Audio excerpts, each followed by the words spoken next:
Scooby Dooby Doo, where are you? We've got some work to do now. Come on, Scooby Doo. You.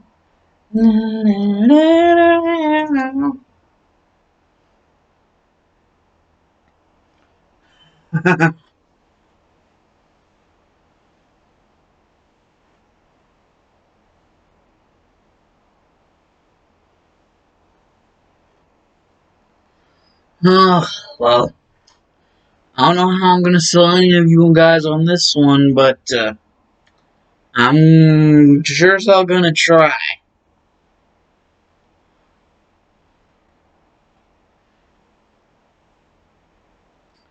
Now, just letting you guys in on this. All freaking, you know, like, creatures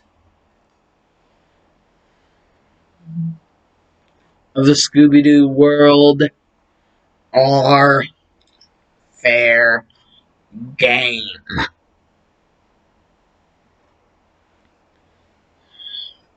However, I'm going to try to stick to some more familiar-ish territory. You know, stuff that I at least know somewhat about, while also stretching things a little bit, just so that it can be in the world of My Hero Academia. And, you know, have it acclimate, you know, good, to where we could have some interesting, you know, fun times with what I have for all of you guys. What if Izuku was all of the Scooby Doo villains? Or Scooby Doo monsters, if you would rather put it like that. Scooby Doo monsters, I guess.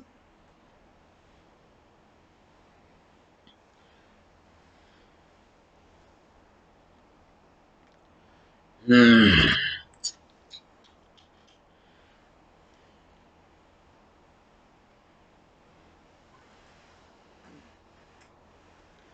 And basically, you guys might be like, Darkshire Maverick, are you one flown over the cuckoo's nest?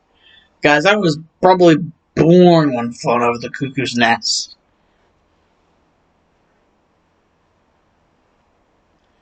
And second of all, I see potential in this.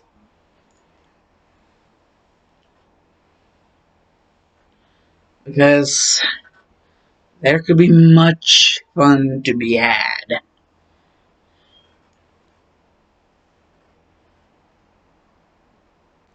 Because, you know, I was going to make some sort of specific type of alterations that would try to make it make more sense or more well acclimated to the My Hero Academia world.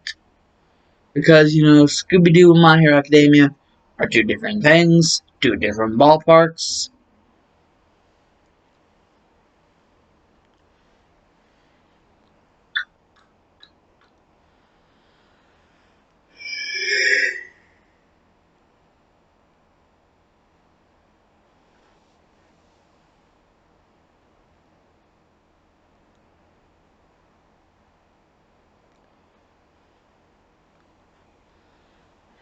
So for part 1, basically, how is this gonna start out?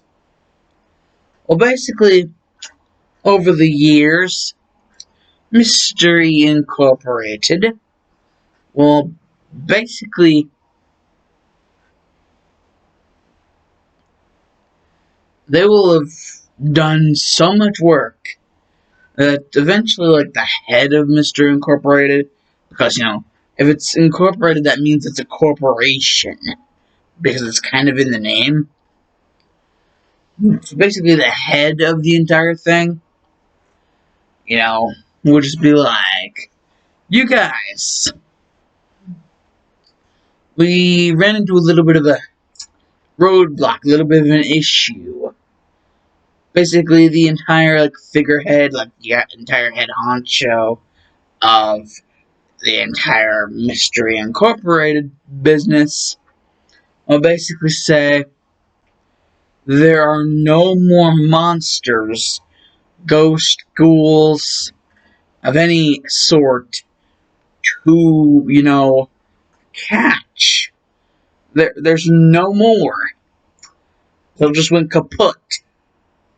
And the reason for this being, even though none of them, not even the figurehead themselves, who I want to make kind of like that one black lady from Suicide Squad. She was like, the Suicide Squad, what's gonna happen if it had another Superman, blah, blah, blah, blah, blah. So she just made that team. So I want to make the figurehead kind of have that kind of design, but skinnier. So kind of like that character's design, but a skinnier version.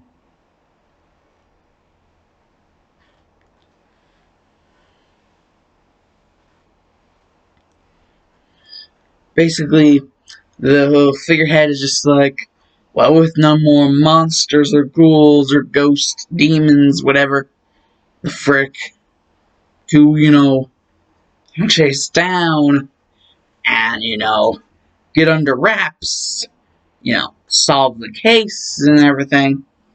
With no more of that, there's no more need for Mystery Incorporated. So, really, you guys, your ship's kind of sunk. Sure, you're the best in the entire field of Mystery Incorporated. You guys are the top guys, which is why you're always first to be on the mission. You're always first call, first serve. The numero unos of Mystery Incorporated.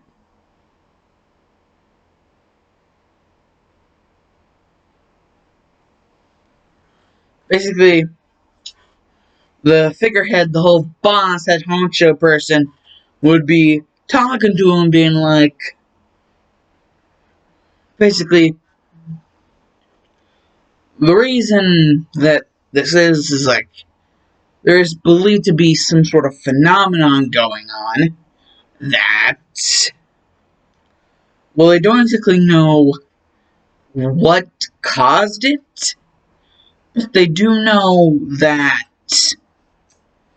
whatever it is, after it's all done and over with, there will be no more need for Mystery Incorporated. Because whatever this is, it seems to, any sort of paranormal energy, seems to just gone von the noose. Paranormal energy that, would concern the likes of Mystery Incorporated.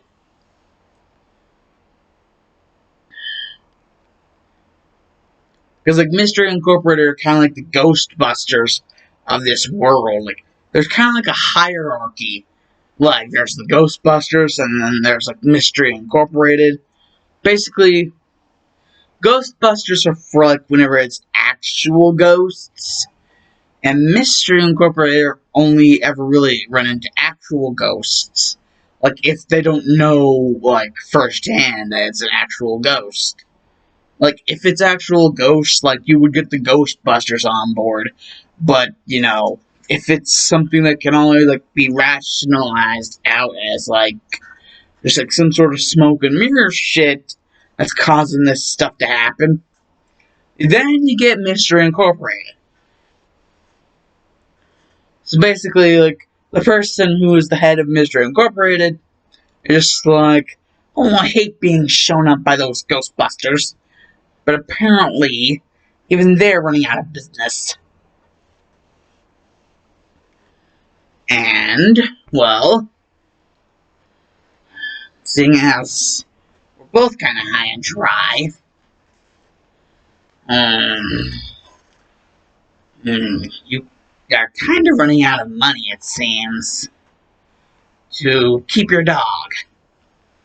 Basically, what I'm going to do here is like give a backstory, like Scooby was never bought by the Mystery Gang or Shaggy or like any of them. He was kind of like what you do whenever you go into like the blockbusters. Oh god, I feel old. Like the rental or like kind of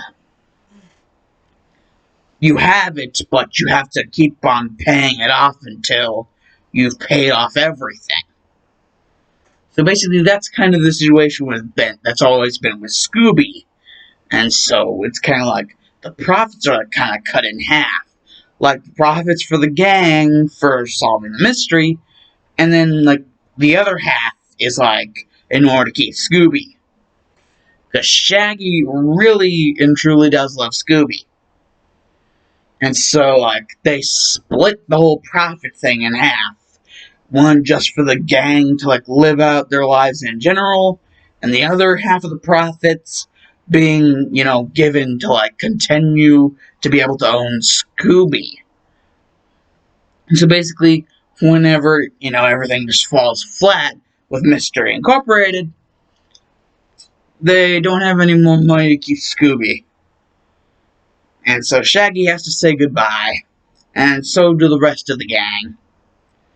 But it's really, really teary up whenever Shaggy has to say his goodbye. He's like the one who stays around the longest because he just can't bring himself to, you know, him and Scooby have just this attachment.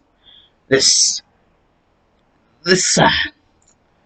attachment like none other. But eventually, like, Shaggy has to face the hard car facts of the situation. Being that he can no longer, you know, basically have Scooby as their dog. But Shaggy at least wants to know from, like, the head of Mystery Incorporated if Scooby's no longer going to be in their custody, of any sort of custody that they previously had over him, then where are they sending him? Like, what's going to happen to Scooby? Basically, the answer to that is actually something that basically rocks the world of not just Shaggy, but, like, all of the other members of the gang. Like, the person basically just brings up the fact that you never thought it was weird that a dog could talk? And Shaggy's just like, oh, but how is that important? Yeah, that's true. Like, we never really paid attention to it, but how is that important to this? And basically, it's just like very important to this. And, well, in the way it is, you see, well, I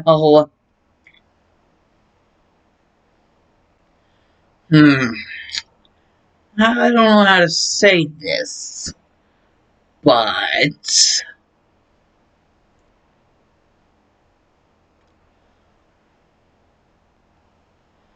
hmm.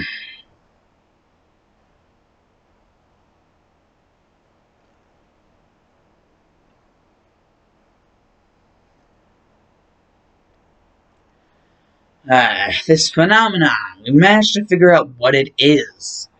And Scooby might actually be compatible for the phenomenon to occur within his body. Yes, it's not just humans that the phenomenon will occur in. Some animals can actually have the phenomenon occur in their body. This phenomenon we are dubbing a quirks.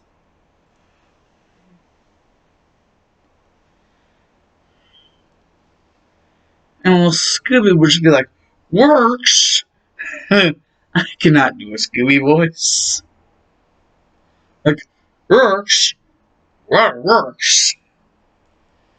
And Shaggy would be like, yeah, what are quirks? And, even, like, the rest of the gang are starting to get suspicious. Basically, the person's basically just like, I'm not supposed to be telling you this. This is undisclosed information, but we've worked together for so long that I feel you deserve to know. And so basically, they would all just be in this one big room. Basically, there would be some information that this lady would have in her hands. Basically, she would lay down all the informations, and basically the information would be like the first ever quirked animal. It's not Nesu, but Scooby Doo. He is the first animal to ever have a quirk. And this is way before they even knew what quirks were, or that they even existed. Apparently the reason why he can talk is because he has a high intelligence quirk. It's not really just high intelligence. At first that's all I thought it was, but considering the way that Scooby acts, just like Shaggy 2.0,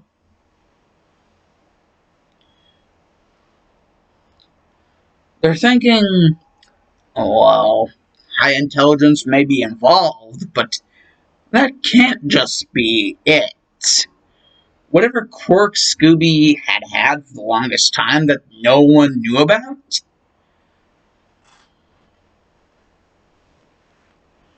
this quirk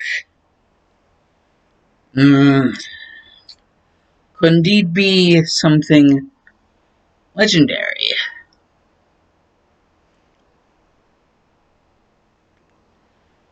It seems that the quirk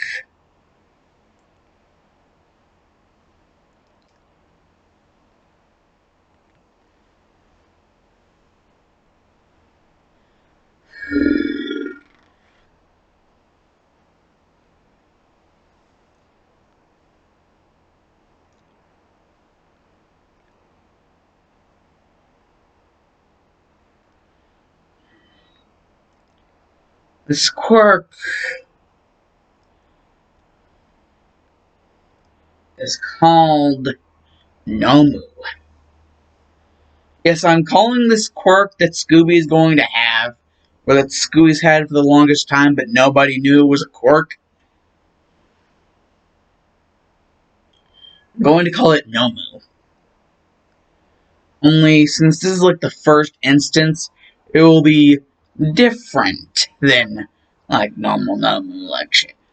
Like, basically they would just bring up, like, have you ever noticed that Scooby was a lot more durable than normal dogs? Like, Scooby may be a Great Dane, but he is a hell of a lot more durable. Like, if certain accounts of certain, like, little things that they did on, like, their whole little, like, different mysteries that they solved, certain accounts of certain events that have happened, Scooby should have been dead over several thousand times by now, if some of these accounts are to be believed. So it is indeed believed that, just like the high-end Nomu,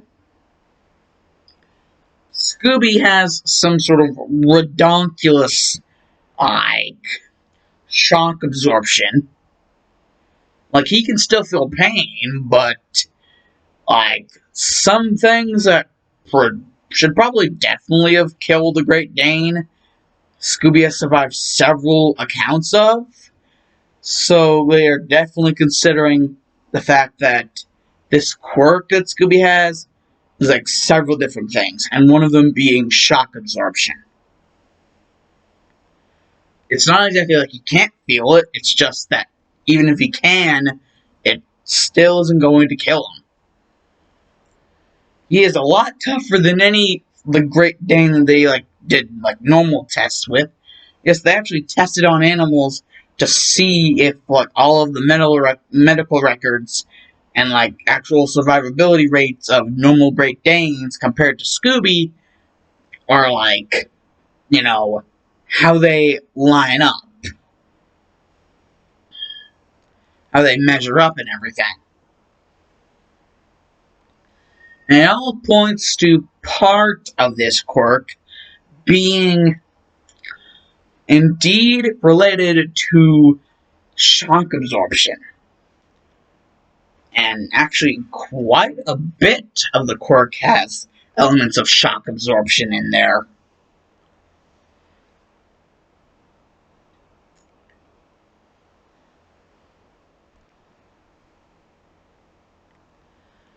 And if not only that, but there are certain instances in which Scooby should have probably lost like hair or like a limb, like like fire or like extreme cold temperatures or like basically entire things that have happened that could have cost Scooby like one or two or three limbs apiece that Scooby just seems to come back from normally.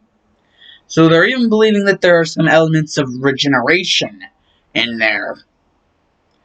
And that's probably one of the main reasons why I mentioned the Eye and Nomu, because it has both of those, like regeneration and shock absorption.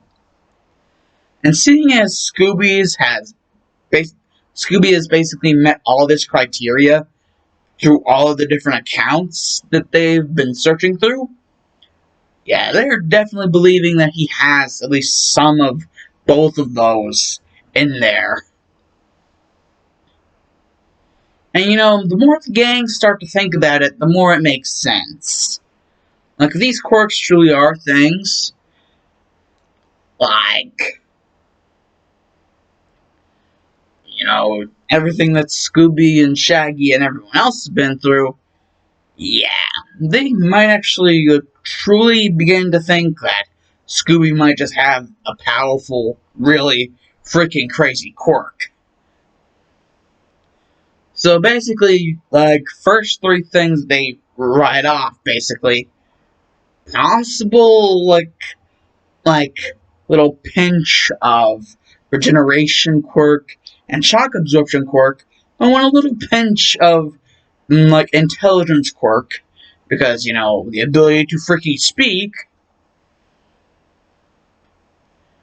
like, it is very like altered speech, very very altered speech, but it's still speech to where the point where it can be understood. Like, that's better than like most dogs will probably give you. So they do indeed like write down possible at least semi-intelligence quirk, considering that he's even able to mimic human behavior.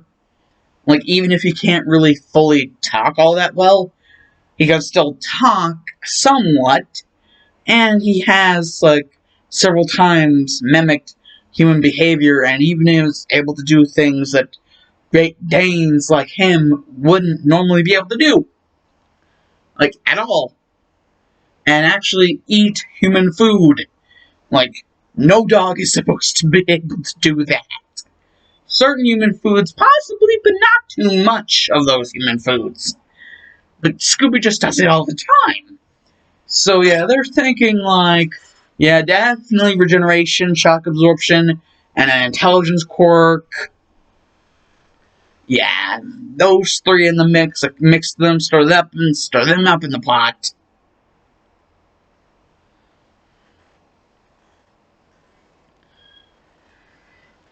So basically, yeah, like, people are just crowding around each other, just talking about what all this could be. And they begin to realize something. They like try to negotiate like with the Mystery Incorporation group and Shaggy about possibly running some tests on Scooby to figure out how the hell this is all possible, and if there's any other crazy shit that they should be aware of. And technically, Scooby is no longer in their custody, like none of their custody, not even Shaggy. So they can't really object. No matter how much they feel like this is, Velma especially, thinks in her head that this possibly really ethically wrong. But, they all realize very fast that definitely they cannot do anything about it.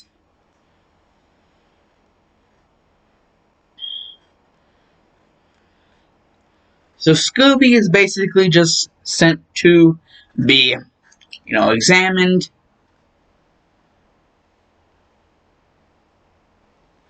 Basically, everybody's beginning to realize something. All of this different stuff that's inside Scooby, there's also a good amount of, to do with the quirk, human DNA. Or at least, some sort of subhuman. Which doesn't make any sense to them. They don't understand how that's even possible. But then, also whenever they're trying to poke and prod at Scooby's, brain for, all that intelligence quirk knowledge, they see many memories of the different, monsters that, Scoob and the gang have gone up against in the past. Many different memories of all of those different things.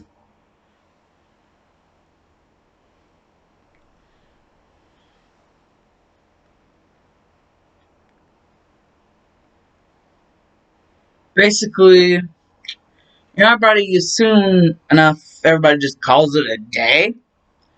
However, Scooby will be left here for the time being, this certain lab that they ended up, walking into, will be ended up left here for the time being, in case they have found anything over time. Anything that could possibly be of concern. That's when we're all of a sudden, during the night shift, during basically what could be considered a graveyard shift like no other, one of the guys, basically, who's supposed to watch over Scooby while he's asleep, so that basically to make sure that he doesn't have a panic attack and die, because the nut terrors were accelerating his heartbeat extremely. So basically, they've been doing everything in their power to try to calm him down.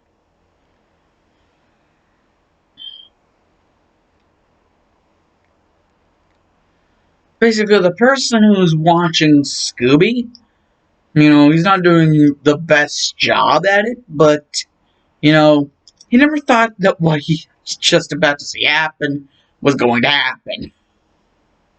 Basically, the dude just goes to the bathroom, because, he has to take a piss, a mean piss, and he also has the shits like none other. So basically, he's got some real damage control to be doing. All upon the porcelain throne.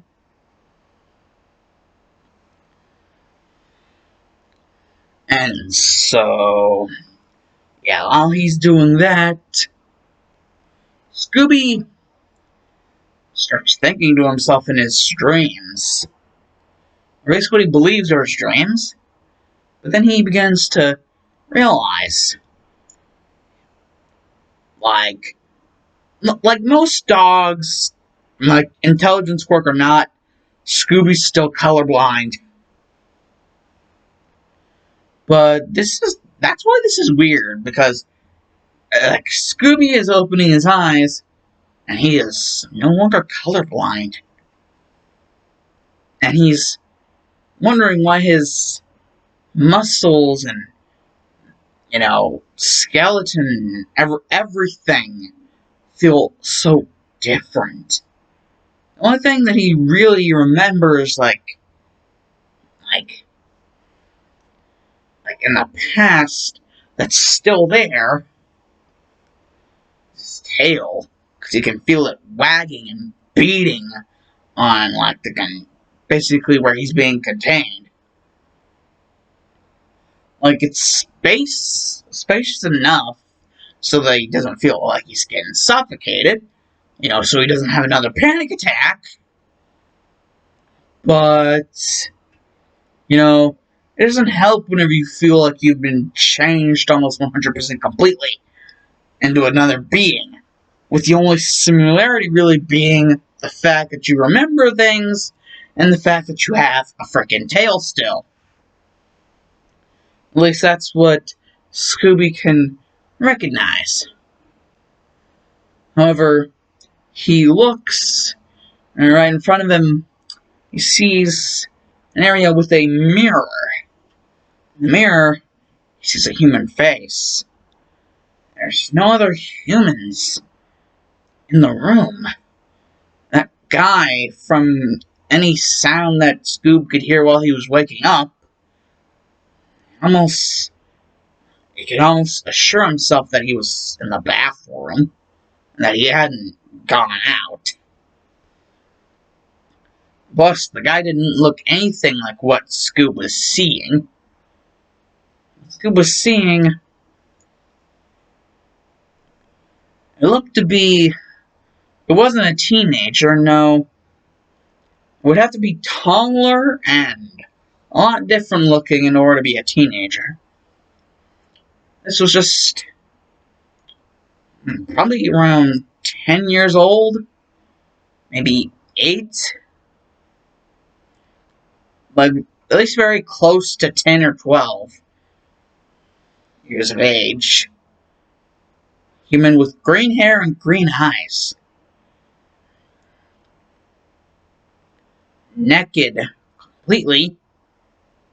And a tail the same color as Scooby's fur showing. Wagging back and forth. Not out of happiness, but out of freaking, literal, on a freaking trip. Like, the kind of shit you'd be seeing on a trip. Like, drug trip is what I'm talking about. Like, insane asylum drug trip. Like, they got you on that crazy shiz. Yeah, Scooby, his tail is wagging out of not knowing what the hell is going on. That's whenever he realizes he's starting to say words, but they don't sound like how he usually speaks. They sound clear. I mean, it definitely is a feeling that he's like whoever's saying these words, they aren't exactly sure what they're supposed to be saying. Or maybe they are, but they have just never said words like this before. And by like this, I mean never said them this clearly. Scooby realizes the words that were being said were words that he was wanting to say. And the clear voice that was saying all these words, you could read the lip flaps of the person. They were exact words that he was saying, being said back to him by a human figure. Green hair, green eyes, and a brown tail sticking out from where it would normally stick out for a dog. But now, it was curled back, almost as if not knowing what to think anymore. Though the person did indeed, finally get up from his little trip on the porcelain throne and do the rest of his business, sanitation-wise.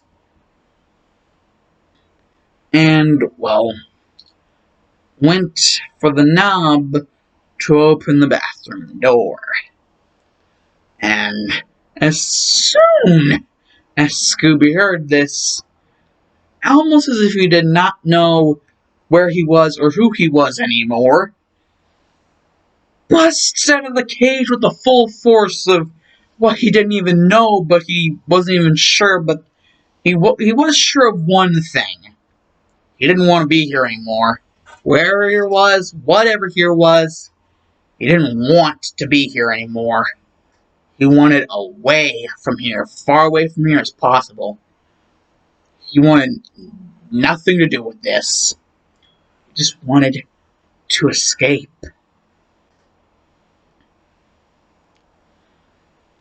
And on his way, freaking panic attacking, like literally skedaddling around, barely able to get onto what he presumed to be his hind legs, but really just being his only legs. Scooby now realizing a form that was saying everything that he was saying, or was saying everything that he was saying because that was him. He had turned into a human. Is this the side effect of that quirk? That's whenever there would be a little sign that said recent developments. And then a little thing that said recent developmental status on a subject Scooby Doo.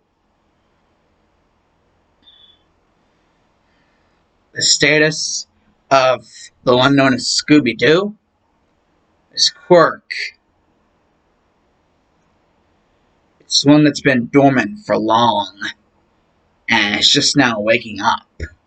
However, the process in which it wakes up seems to be a very long one. A very long slumber.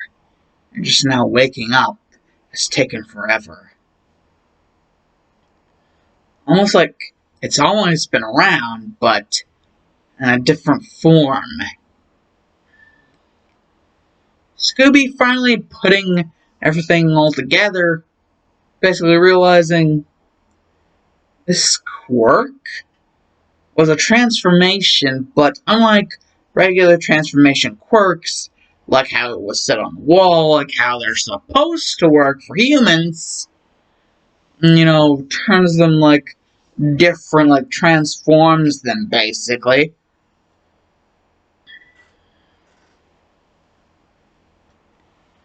In this, it was basically like a reverse transformation. Or whatever transformation it was a transformation quirk for something that was already basically something that you could call a transformation quirk. Scooby was basically reversed in the role. Man's best friend turned into the person in which the creature is the best friend of. In other words, Scooby's whole quirk thing, it had been so dormant and took for God knows how long to wake the frick up. His quirk called Nomu.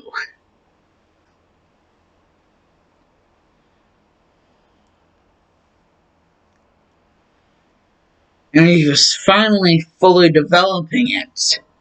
Finally fully getting his look.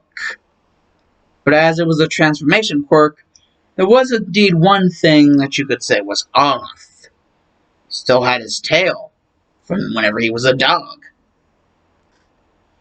And then Scooby realized he was going to have to change his name. Definitely just busting the hell out of here. There's definitely going to be some pressing matters. The gang and, Shaggy and everybody are going to be worried as hell about Scooby because he just freaking bull sprinted freaking nowhere, just left field, just blind spotted the entire thing. And the guy that was supposed to be watching him even goes after Scooby, you know, but as like for good measure. Basically,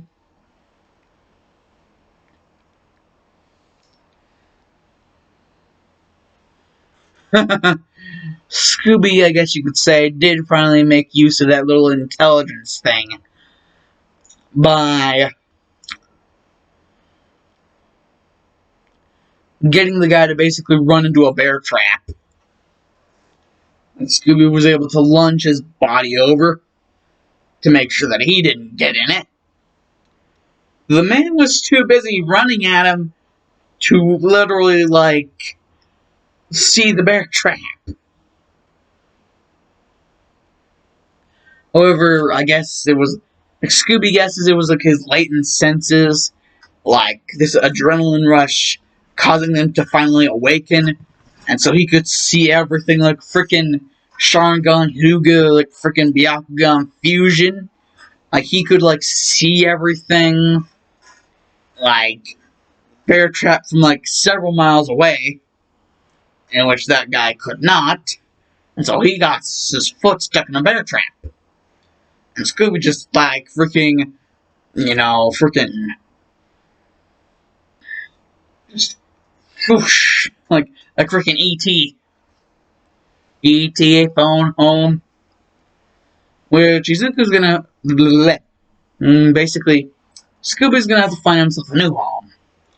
Basically, he ends up running for so long, and he eventually ends up, well, basically finding a ship, and the ship basically there's like this entire like section off, like this is where the humans are, this is where the animals go, and Scooby's just about to go in the animal section, and that's whenever he realizes he looks like a human mostly, and he remembers the whole thing on the wall of that one place about how mutation quirks work. He could just lie out of his ass and say this was a mutation quirk. Kind of like Ojiro's tale. And only, Scooby doesn't know Ojiro, but it would just be like, oh, this is just a mutation quirk. There's still the problem of Scooby, like, he has to freaking make himself a new name. Come up with something.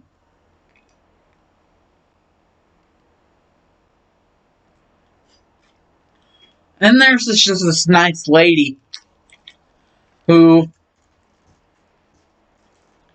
there's this guy talking to her, and basically just like, I'm terribly sorry about what happened to you and Hisashi. It does indeed seem to have ruined things concerning, well. And then the dude would just get freaking smacked on top of the head by this other lady. Basically, from just the two of these women talking, Scooby is not able to figure out that these two are like childhood friends, but that the guy who was talking to Inko,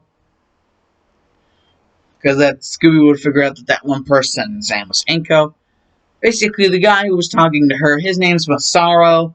Basically, Mitsuki's husband, Mitsuki being the other woman. And basically,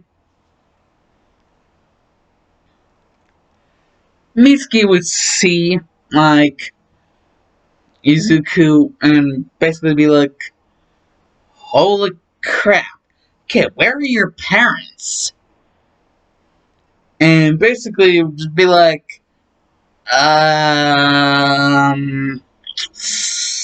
about that. um, uh,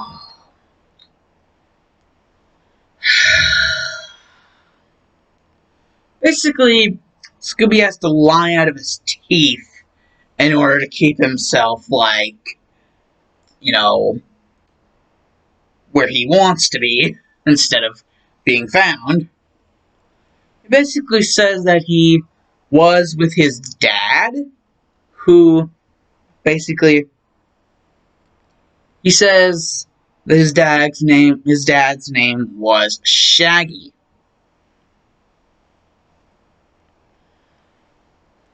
And well, that he never really remembered a last name. That even he himself found that strange, that he never remembered the last name of his own family. And, Mitsuki just feels extremely sorry for this, kid.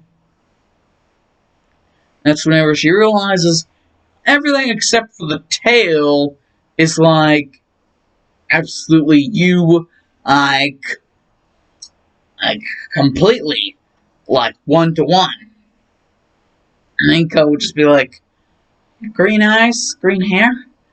You are right, Mitsuki. What does that have to do with any of the... No, if I have a father, then I must be worried sick.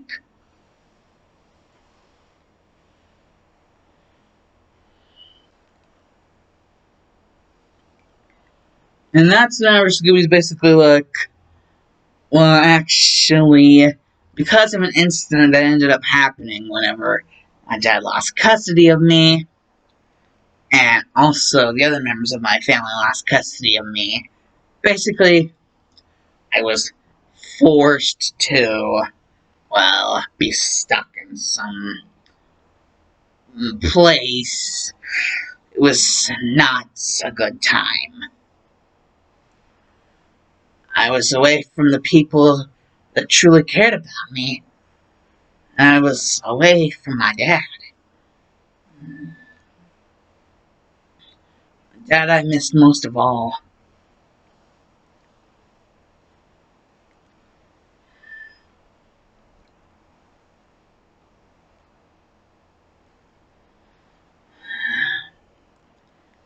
But they were forced to give me over to the place.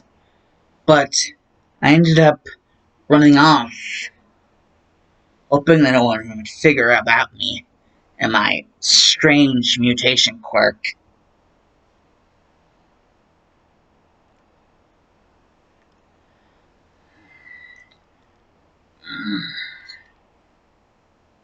And Mitsuki would be like, why would they send you to some strange, scary place just over having a tail?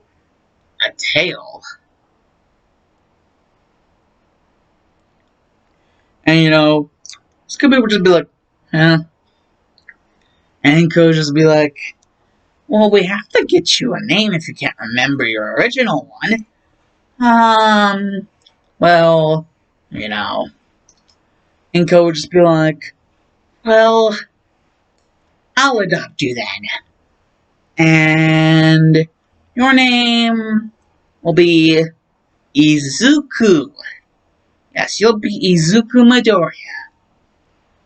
And Mitsuki would mention that, she was going to have a child, Katsuki Bakugo. So yes, indeed there will still be the rivalry.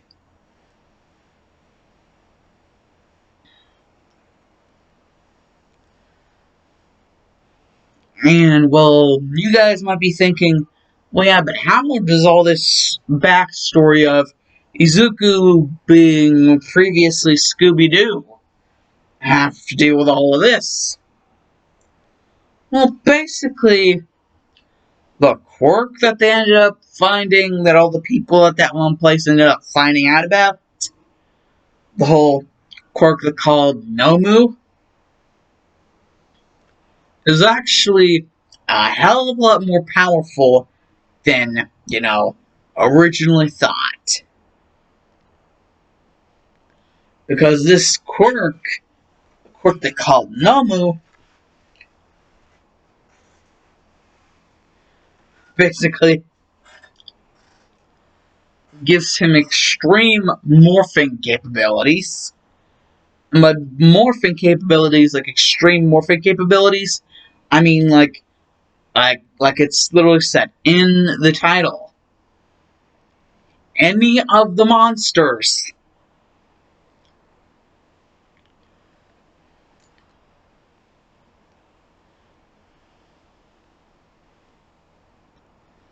Basically, we do a time skip to basically whenever, you know,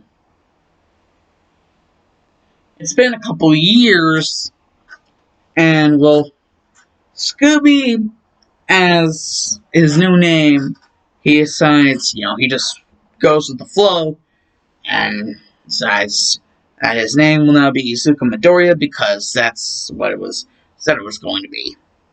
So, Izuku Midoriya now, though he still indeed does remember all of his previous memories from the whole Mystery Inc. thing. Though, however, with keeping these memories while in a different body and taking a different name, causes his quirk to, like, blow up into, like, this whole new thing that gives him multiple different powers that go absolutely AWOL.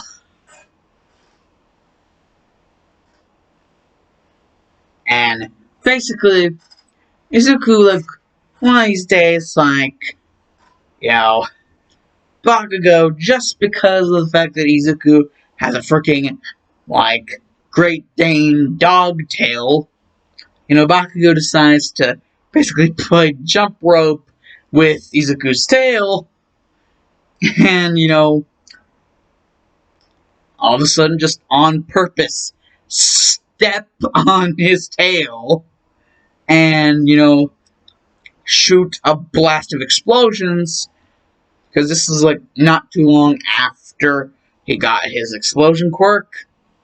Basically, like, send a blast of explosions straight towards the back of his head as he hit the concrete. Because this would be, like, after school, like, during recess. This would have been one of the times where Izuku was just, like, not feeling it. Like, not feeling all of this bullshit. And so, basically, Izuku would be like, screw this. And, eventually, whenever it was time to leave for home, basically, instead of running into Bakugo automatically, Izuku tries a little something. He tries some of the crazy shit that Scooby can do. Run straight for some sort of, like, slip in, like, the bully's field of vision. Like, there's a forest area behind this little slip, this little squeeze-through area.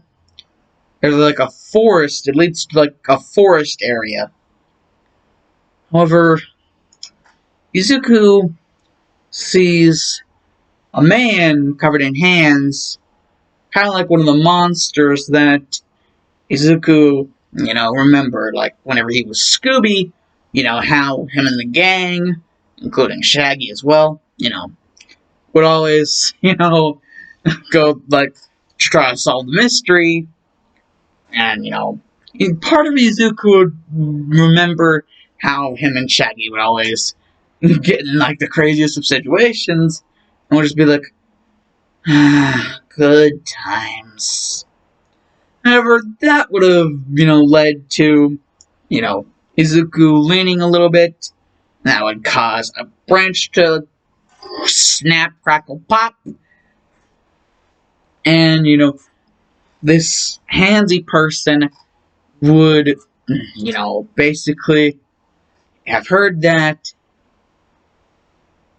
And then Izuku thinking, I do not want to end up dead today.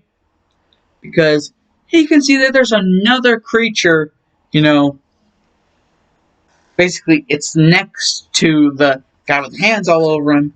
And this creature is bird-like, but also like nothing that he's ever seen before. So he starts thinking of something bird-like himself, and also something that could help with a quick getaway if he needed to. So, he just starts thinking, and thinking, just hoping that something will happen. Somehow, some way, he can finally, just...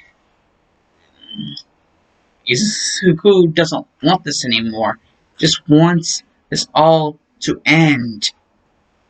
And whenever Izuku gets in as much despair as his little tiny body can handle, something pops into his mind.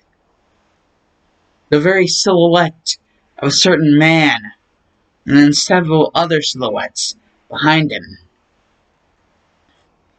And basically, the man, he would say his name.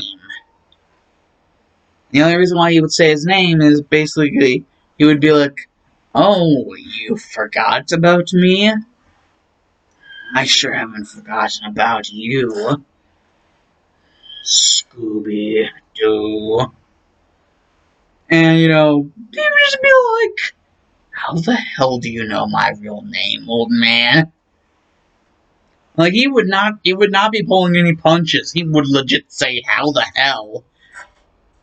And, he would be T, like, how does anyone know his real identity? Like, and able to contact him? Is this like some sort of cruel punishment for just wanting to live? And the man would just be like, "How do I know?" "This is your mindscape, boy. Boy, you were the result of first ever quirk."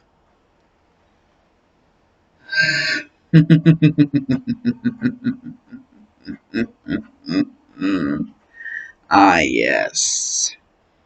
You do indeed. Something very special.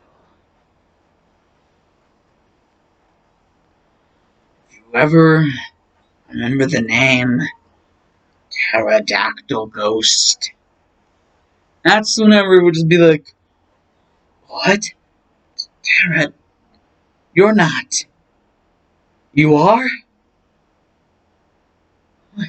What is you? Why are you here? Why are the others here? Everyone else that has always caused us so much misfortune in the past."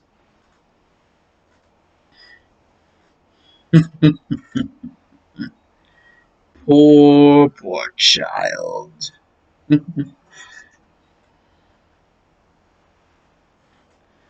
You see, your quirk, Nomu, its power, you can draw from any one of us. You can draw from powers, quirk-like abilities that are similar to that of what we were whenever we were encountered by you and your little friends back in your previous life, as you were known as Scooby Doo. As to how I can tell, your mindscape was pretty quick that we were able to all figure out about what was going on and what had happened already.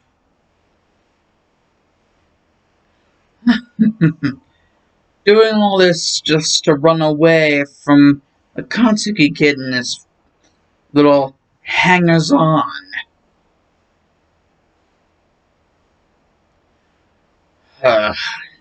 Truly does seem troublesome. However, that bird-like creature It knows nothing like the fury of the pterodactyl ghost. With this power, you can reach in and pull out from any one of us powers that not only are suited to who we were before, but to the Quirk's situation of now. And basically, Izuku's just like, he just like ends up like, just mental noting this all down. Like, okay. Oh, mind if I bird on bird as a test ride for this? See if these seemingly brain-dead monstrosities know how to feel fear. The guy would just be like, technically, you've done the name Nomu first. I just simply stole it from the documents about was doing with your surgeries, about your entire special power. Wait a second, that creature basically has the same name as my quirk? They did that because they just stole some documents? Lying in wait just to steal what they could steal? Exactly. And that is how this creature received the name Nomu. Though you are the original, the true face of the name Nomu is your quirk. Good then. We'll show them what a true Nomu's power is. The power of one who can control the other powers provided by it. Now, I guess pterodactyl ghost it is. Just be like a bunch of trees will just get ripped out of the ground, and basically the person with hands all over him, you know him, you know him, you may love him, you may not love him, Shigaraki, like Tomura Shigaraki, and it would just be like, what the? And then like out of this, it's like,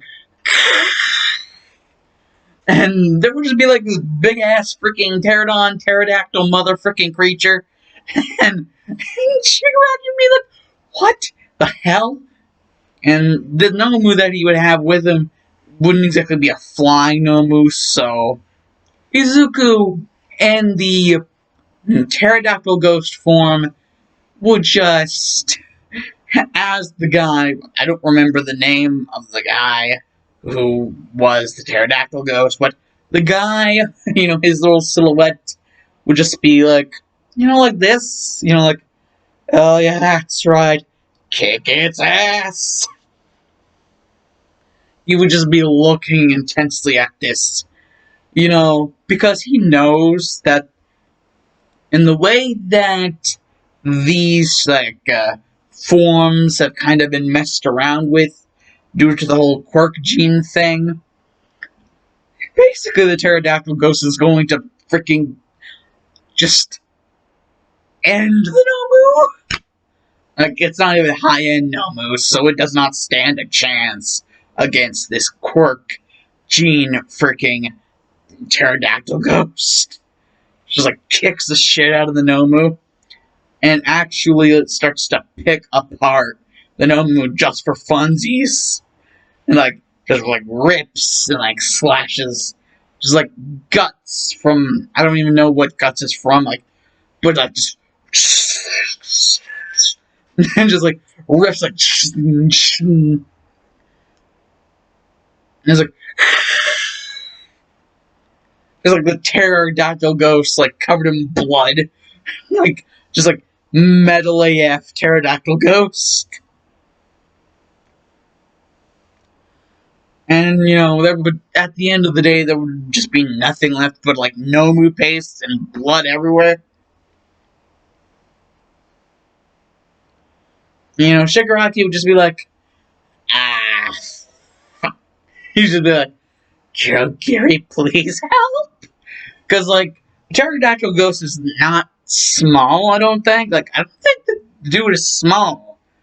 I think he'd actually be pretty bigger than Shigaraki. So he'd just be like, Gary, help, please. He's like, poof, gone. And, Izuku would just be like, aw, but he was so fun to play with. And, the guy who was the previous Pterodactyl Ghost, just be like, he'd be like, well, you seem to be having a rather large amount of fun picking apart that loathsome creature that took your namesake. And, Izuku would just be like, never had more fun in my life, actually. Tell me, are there any more of those things made? Personally, I don't know myself, but maybe in the future we could figure out. Maybe there might even be stronger versions. And that Izuku would just be like, oh, hell yeah. Definitely. And, he would just turn back to his normal form and be like, oh, but I want to have so much more fun. Well, I guess can't be helped. Now, off to... Oh, wait. Shit. Blood all over me. I guess, how am I supposed to freaking explain this? And so basically, Izuku just goes, like, backwards and all, and just ends up into the tunnel regardless. And basically, whenever the slime villain, the sludge villain, whatever the frick you want to call him, comes out of the GURS or frickin' whatever, just comes out of the frick, whoosh. And, not because all the silhouettes that, are really silhouettes of actual bad guys. Like, they can just be silhouettes of people that have controlled, like opponents, the mystery, Incorporated I have to face. Like Charlie! The Funland robot. And you guys may be like, oh, well, how would freaking, like, a Funland robot be able to do anything? It's just the fact that the sludge villain actually tries to, like, swap some hands, like, plunge himself, like, deep into it, and just, like a brick wall. Just, like, like, Charlie is like, dude, in the show, Scooby Doo, where are you? Literally went through a damn brick wall. So, just like colliding inwards into him with your entire body weight? It's gonna hurt like a motherfudger. I'm sorry, sludge villain or not, you're still gonna get hurt like a motherfudger. Trying to collide into like freaking Charlie like a freaking smack. And yeah, that would not feel too good. Basically, it was like, Texas smash! Izuku would power down from this form, but he would realize, the previous form was a robot. And so now that he's de-transformed, he no longer has any blood on him. I guess it just, like, seeped all the way down and away from his body. Like, it, like, slicked off. And, well,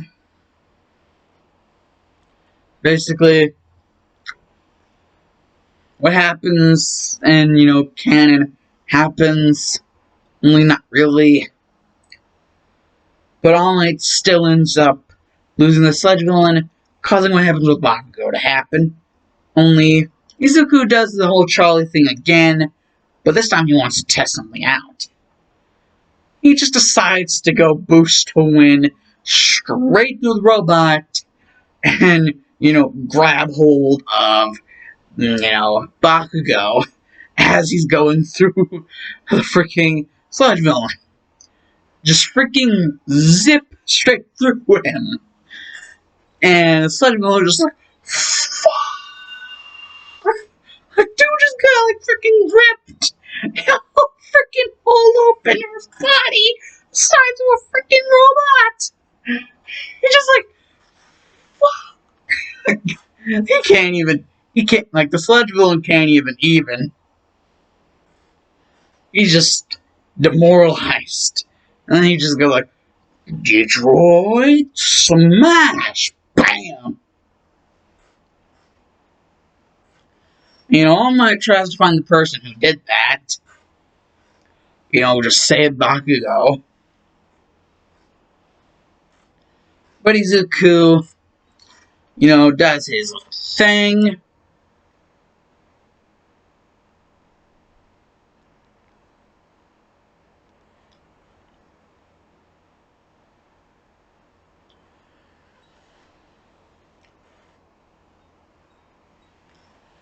And we'll just, makes like Charlie and moves like a mother trucker.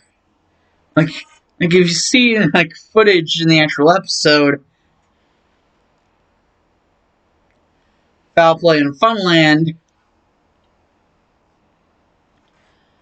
dude moves like a freaking machine. Technically he is one, so yeah, I wouldn't be surprised if he just like just split.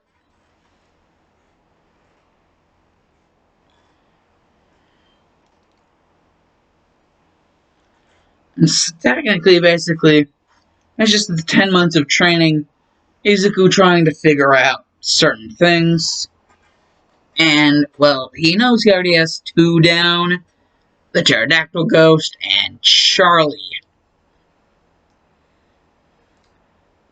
And he believes he can at least, get 2 more down. If he can't get 2 more down by the end of the 10 months, he won't even bother going to take the exam. Because he feels like he should at least be able to get 2 more down. Like, he'll feel like he's underachieving if he can't. And, the guy who's supposed to be the Pterodactyl Ghost, his kind of like, I forget what it's called, silhouette, like his silhouette, it's almost like previous, like, users of One For All, but they're all like Scooby Doo Villain form. But basically, like, the silhouette of the Pterodactyl Ghost guy, he's just like kind of like coaching Izuku about his abilities as the Pterodactyl Ghost. Or at least, like, the quirk-enhanced version of the Pterodactyl Ghost. And, the caretakers, there's 2 of them in the episode Foul Play in Funland. There's 2 of them. Basically, and Charlie was built to be the perfect robot. Basically, there's the 2 of them, and they know a lot about Charlie and what he'll probably be able to be capable of now that he's basically quirk-enhanced. Because all of these are just different pieces of his true quirk. That's basically what the caretakers and the person who is like the Pterodactyl Ghost tell him. They're all just different pieces of the true capability of his quirk. And he sees 2 other silhouettes, not too far off in the distance, just far enough to get in reach.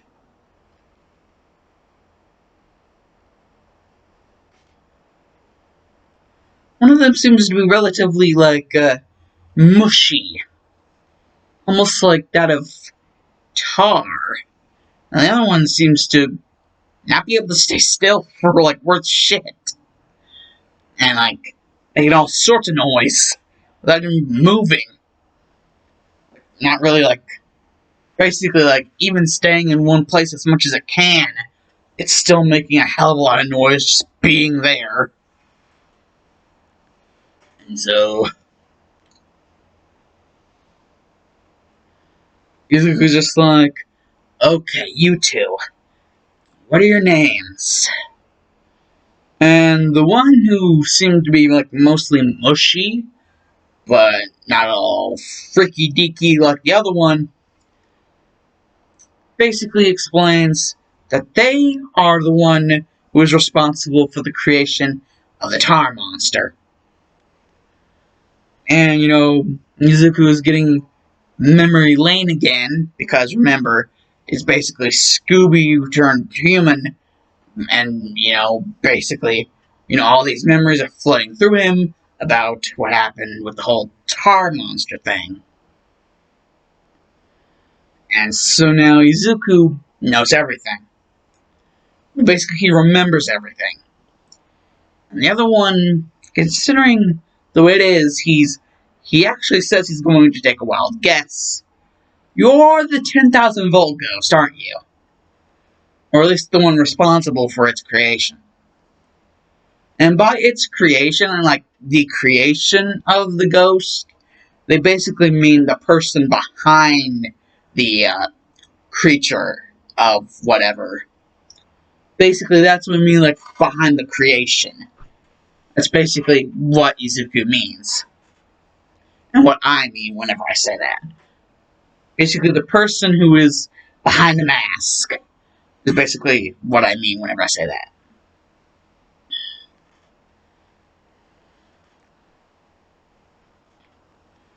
So, yeah, basically,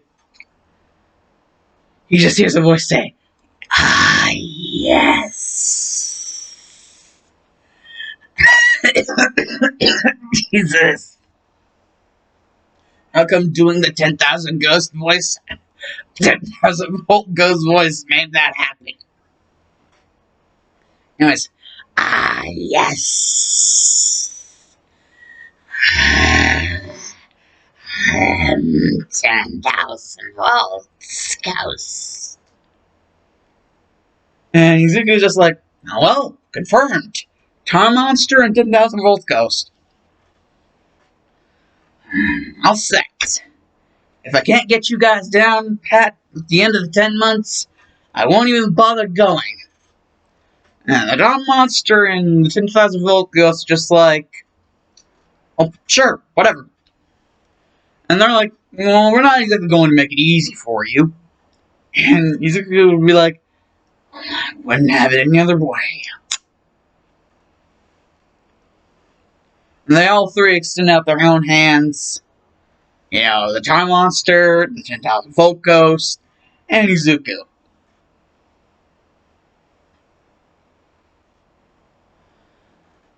And, well,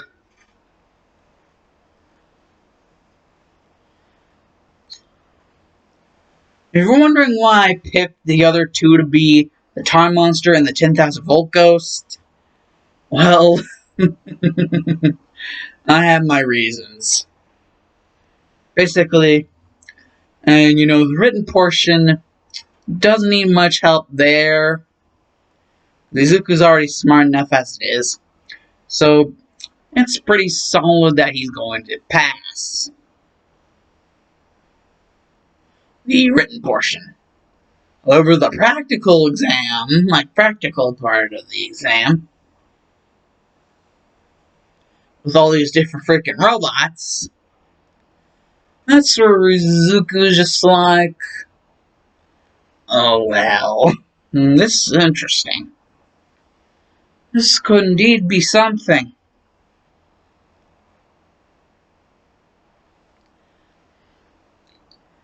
And, everybody would just be like, where the hell did Izuku go? I mean, the gates are open, little does everyone know, Izuku just turned into tar automatically, seeing if something that he was thinking about would work. And, well,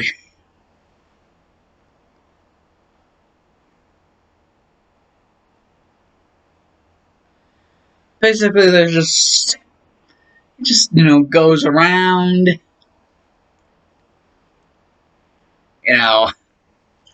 popping up and down throughout the freaking floors and just popping in and out of freaking walls. He just sinks into certain materials and then just pops out the other end just to attack a robot or drag one in for a super attack. It's just basically using the terrain to his advantage. And in doing this, he racks up a shit ton of points.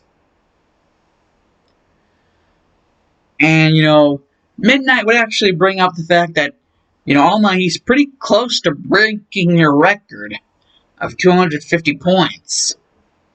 Yes, All Might's record in this is going to be 250 points. And, All Might's is All Might is basically just you believe so? And, Netsu, just to try it out, just to see if the kid gets it, it's just beep, I pressed the button. And as I was Netsu, you fool, do you really think he's going to get it? Well, he got these test scores pretty good. He seems pretty smart in the way of hero work. Yeah, but how is a sludge villain, well, not really a sludge villain, but just a sludge monster in general, supposed to be able to take out freaking Zero Pointer? And actually, President Mike would actually go all the way back from somewhere previously, basically where Izuku took his start off. Basically, there would be a puddle, a small puddle, but it would still be a puddle nonetheless.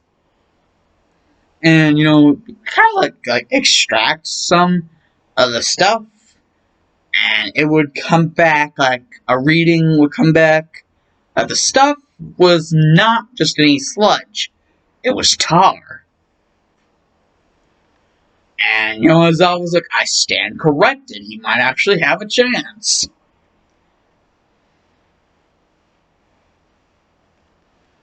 I mean, I was not expecting that stuff to be tar. And All Might was just neither was I. And Midnight would just be tar, interesting. And Principal Nessie would just be well, let's see how he does. Or at least what he does. And, Izuku realizing all these different, people, basically running in the opposite direction. Izuku seeing why. And then he's just oh, you guys are a bunch of wusses. Even sees, and hears the person, help! And he's just if this was a real situation, you'd all be frowned on for being such non-heroes.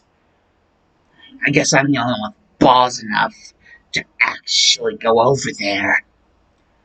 And then he just slunks into the ground and pops up near the rubble and just saves the person. I'm not revealing their identity. Not yet, at least. Basically, he just saves them and tries to be as clean as possible. The way he leaves the part of their body that he tugged on to get out of the rubble. Basically, the Zero Pointer basically turns his attention to him now because there's nobody really else in the way because he kind of took the person to Recovery Girl. So it's kind of just a mano-a-mano battle. But, Izuku really not feeling like it. Just come and get me. If you're stupid enough, that is. Izuku fully coming out of the sludge. Fully revealing his true form, all the sludge. But not really sludge, it's actually tar. But not everyone knows that. But at least everyone in the observatory booth knows that now. Even Vlad, disgusted as he is, does indeed at least now know that it's tar, not just random sludge. And, well, what basically happens is, Izuku basically just goes to slide up the zero-pointer, basically kind of grapples onto him to, hug, his body and, continuously go up and up and up until it gets to the face area. That's whenever the zero-pointer's just about to grab onto Izuku. That's whenever there's just a giant electric explosion that happens. Blows up the zero-pointer's head and sends it flying backwards, straight into one of the walls, crushing them all and blowing up the zero-pointer even more to the fact that there's nothing left. Except for the core, which that, as soon as it hits the ground, blows up too. Or at least, the parts around it blow up. The core itself, kind of powered down. And Izuku decides to take it as, a souvenir. And, he just juices out of there after he de-transforms. No one was able to see what he transformed into to cause that electric explosion. But, it's safe to say that it's a good thing no one saw, because they might have just shit their pants if they saw that. I mean, if that was their opinion about the whole tar monster, what were they going to think about the 10,000 volt ghost? That was only for 2 seconds that actually happened. And so basically, Izuku was just I'll just take the freaking core as a souvenir.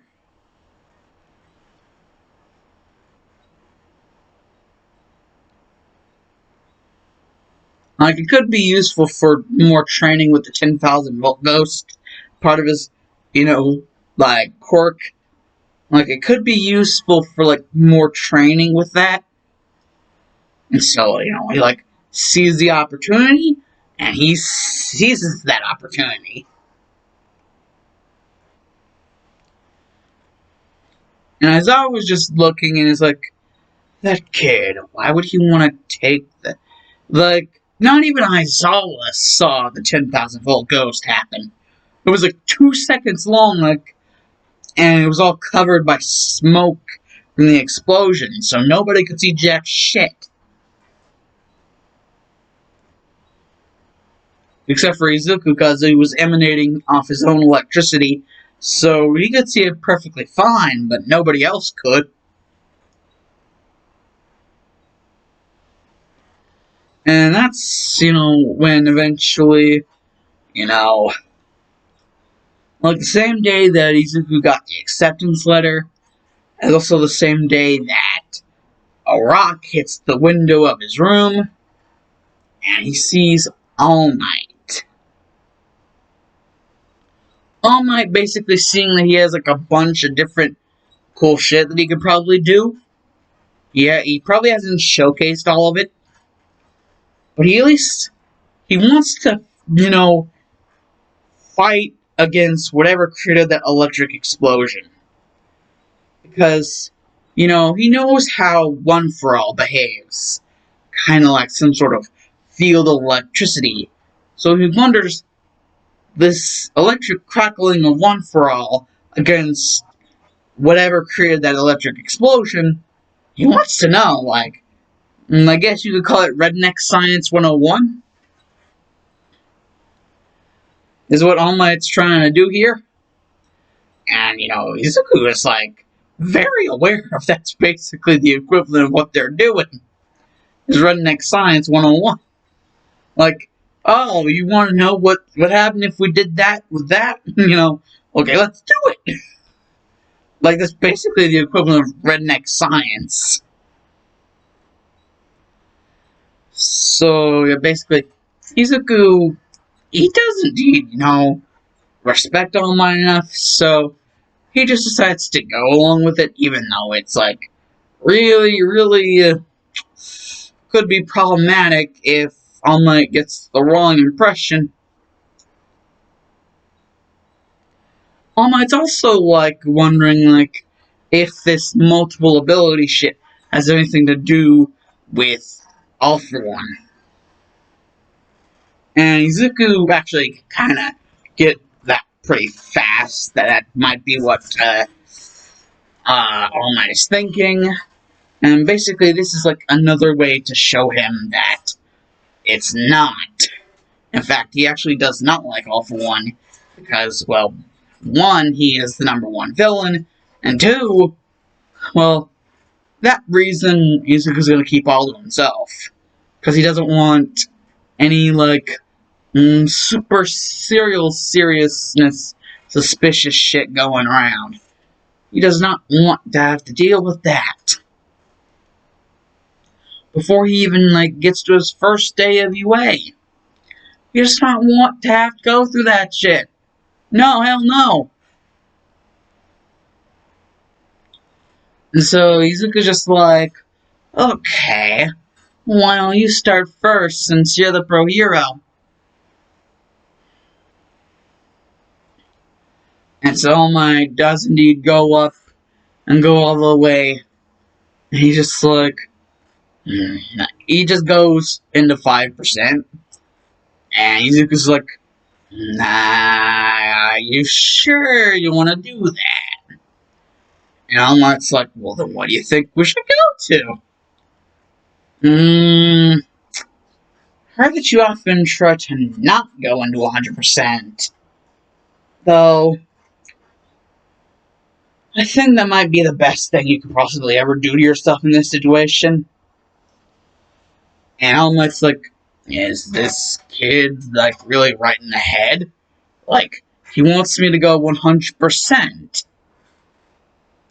This kid has a death wish. Or at least that's what All Might's thinking. That is until, All Might does go into 100%. And then he sees Izuku, but he just hears Izuku like, seems 100% of One For All is merely just a small spark plug in the midst against something, truly powerful, like the power of the 10,000 volt ghost. Ugh, power. And All Might's like, 10,000 volt what? And Izuku just like, well, now you see the power of the 10,000 volt ghost. And just slaps All Might silly. I mean, it's 10,000 volts. Like 110,000, I think 10,000 is the bigger number here. So, yeah. They're just gonna slap All Might silly. And All Might's gonna be like, the f is even that power? And, Izuku would de-transform and be like, what did I tell you? 10,000 volt ghost. And I seem to have 3 other powers already down as well. Like you saw before, the Time Monster. And there's also Charlie and the Pterodactyl Ghost.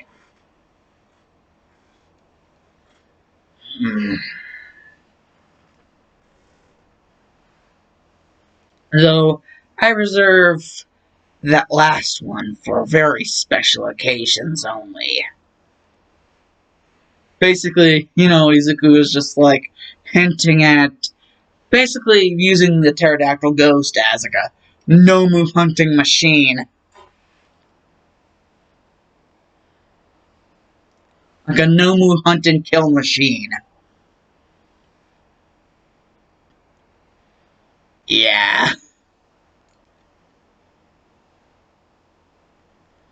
He doesn't want to show the power of the pterodactyl ghost off right away to anyone. Because it's, like something he only wants for, the massacring of Nomus.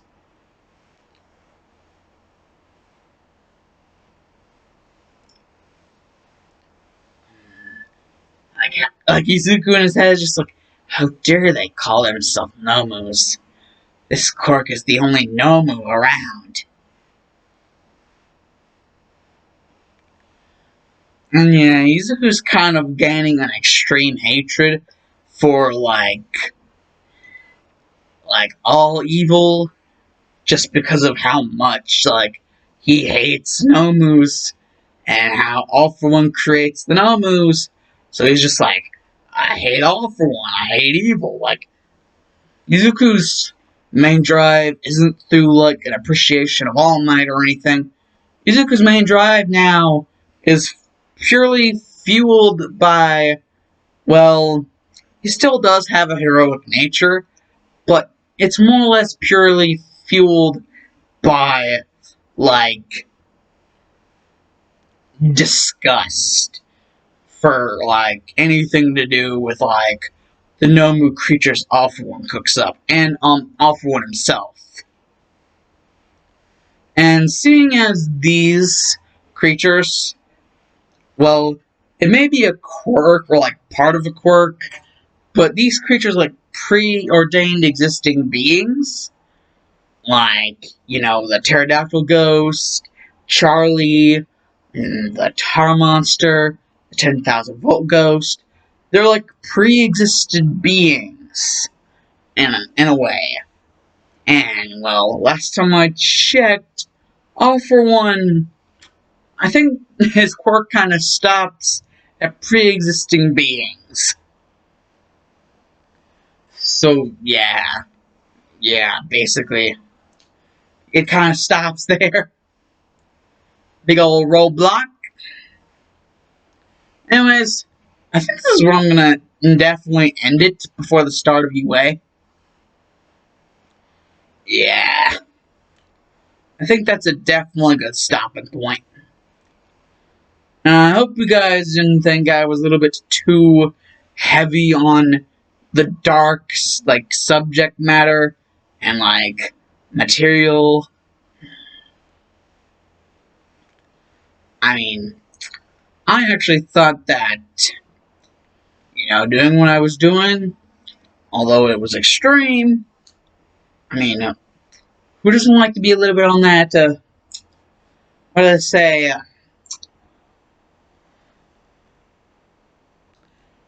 life in the fast lane, sure to make you lose your mind. Life on the fast lane, every day, all the time. Life on the fast lane, life on the fast lane. Ah, shit. I'm a fuck.